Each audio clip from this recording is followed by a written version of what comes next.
Պարոն Հուսանյան, այսօր հայտնի դարձավ երեկ ևս, որ Նիկոլ Փաշինյանը խաղաղության մրցանակ է ստանում։ Այսօր նաև Թրամփը նրան հրավիրել է խաղաղության խորհրդին միանալ Գազայի հետ կապված։ Փաստորեն Հայաստանի իշխանության ղեկավարը խաղաղություն է բերել ամբողջ աշխարհում դա գիտակցում են, բայց մենք դժգոհում ենք, որ իրական խաղաղություն չի, այն ինչ կոչվում է թրիփի ճանապարհ եւ այլն։ Տեսեք, այդ խաղաղությունն ասածը միշտ էլ իրենք կգնահատեն, եթե իրենց շահերից բխող որևէ լուծում է լինում։ Մենք տեսնում ենք, չէ, աշխարհում ինչ է կատարվում։ Աշխարհում այլևս որևէ օրենք, կարգ չի գործում, գործում է ուժի իրավունքը եւ ովի ինչ կարողանում անում է։ Այն ինչ որ այսօր մենք տեսնում ենք Վենեսուելայի հետ կապված, Գրենլանդիայի հետ կապված, Գազայի հետ կապված, մեր տարածաշրջանի հետ կապված, այս աշխարհի ամբողջ ընթացակարգերի կարգիվայր շուռ գալը նշանակում։ Եվ այս մթնոլորտում բնական է խոսել ինչ-որ արժեքների մասին, որ խաղաղությունը արժեք է, իհարկե։ Եվ իրական կայուն խաղաղությունը նախ նշանակում է, որ այն պետք է ձեռք բերվի նկատի ունենալով կողմերի օրինական պահանջները եւ դրանց բավարարման ուղղությամբ պետք է գործընթացը տեղի ունենա։ Բայց մենք այստեղ ոչ մի օրինական մեր պահանջի մասին խոսել չենք կարող, մեր իրավունքների որևէ արձանագրման մասին չենք կարող, որովհետև տեսնում ենք ինչ է զիջվում այս ընթացքում եւ այդ զիջումները, այո, նպաստում են մնացած բոլորի շահերի սպասարկմանը։ Եվ այդ շահերի սպասարկման արդյունքում ձեռք բերված այսպես կոչված զինադադարը, դա անվանում ենք ոչ թե խաղաղություն, այլ ժամանակավոր զինադադար, եւ այդ զինադադարը կարող է ցանկացած պահի խախտվել, եթե հանկարծ Հայաստանը որոշի ինչ որ մի բան այլևս չզիջել, օրինակ։ Եվ սա կբերի նոր բախումների։ Այսինքն այս խաղաղություն ասածը այնքան ձևական է, որ որևէ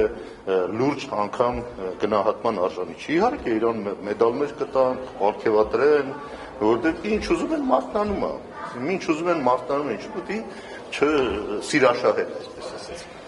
Սա տեղի ունենում եւ այստեղ չեմ կարծում, որ ինչ մենք ստորագրեցինք վերջի մենք էլ ինչ մնաց ասում է զիջելով գալիս ենք անդադ հա հա դե իրանք ասում են միջանցք չի օյ իրանք թե բնական է ասեն միջանցք չի այն ինչ որ արձանագրել են նախ առաջի պարբերությունը ամեն ինչ խոսում է այս փաստաթղթի արժեքի մասին առաջի պարբերությամբ ինչ որ ստորագրել են Վաշինգտոնում, այս վերջերս արդեն, ասում են, որ սա իրավական ուժ չունեցող հաստատուղթ է։ Այսինքն ներկայացնում են այստեղ որպես դե յուրե հաստատված, այսպես ասած, խաղաղություն եւ թրիփ, որը որևէ կապ չունի իշխանության սահմանափակման հետ, ուղղակի ծիծաղ է պատճառում։ Եթե պարզ խոսքով ասենք, մենք ունենք այսօր 26% ինքնիշխանություն։ Այնքան, ինչքան մեզ տրամադրել են,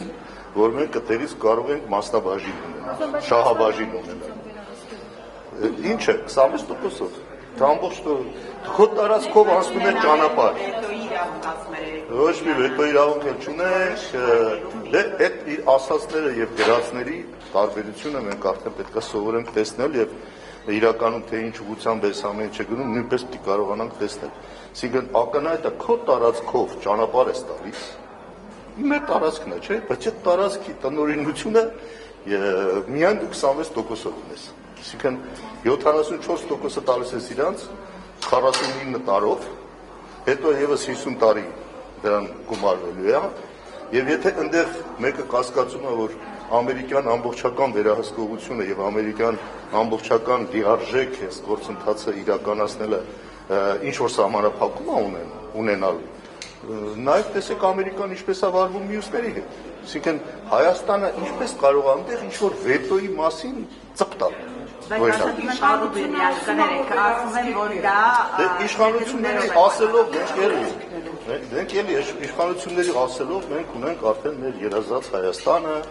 որը պետք է մենք գովերքենք, պետություն ասածը մեր հիմնական արժեքը, որը ձեռք ենք բերել, հիմա տեսնում ենք ինչ պետության մասին ենք մենք այսօր խոսում։ Այսօր Հայաստան որպես պետություն չկա, կա Նիկոլ Փաշինյանի կալվածք, որը ինքը տնօրեն է։ Ասում է դա պայմանավորված է, ոչ միայն Ռուբինյանի իշխանությունը, ասում է դա պայմանավորված է ներդրումների չափով, 74%-ը նրանց է վերապահված։ Չի կարող այդպիսի բան լինել, որ քո տարածքով անցնի ու դու գոնե կես-կես չլնես, էլի։